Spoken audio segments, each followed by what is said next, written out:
你教我做啦，好唔好啊？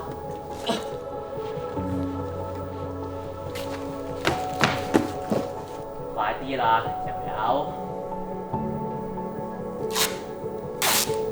需要你幫手。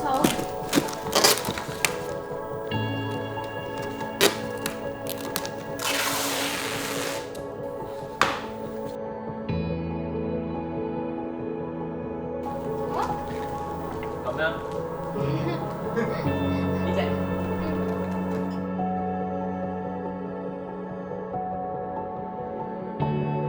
媽咪可唔可以一齊聽啊？可以。咁你拎住佢，我去鋪床。好啊。佢同你食咗啦。係啊，咪我煮。冇嘢，你話俾佢聽啦，你話俾佢聽都冇問題。糖罐入邊冇糖啦。啊。我唔想媽咪一個人留喺度啊。我都唔想啊，但係嫲嫲佢唔明㗎。你俾媽媽我抱住啦，好啊！你俾媽媽我抱住。唔係好嚴重啫嘛。喂，你可以匿埋。我冇匿埋啊。你有？嗱。搞錯，呢咪無啦拜拜啦講嘅小朋友聽。你唔好咁樣去望住我啊！如果有其他小朋友講咗啲更加令人傷心嘅嘢，咁我應該點做？我要佢點做？佢要帶嗰個媽媽翻去學校，你搞掂啦？睇。好啦。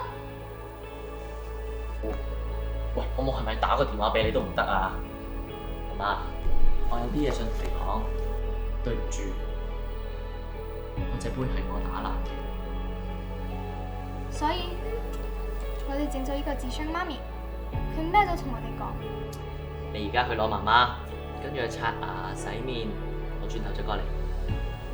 唔使，今晚就我哋兩個，媽媽唔會介意㗎。But they experienced them in their own way. And I thought this story was extraordinary because this child was experiencing grief in her own way.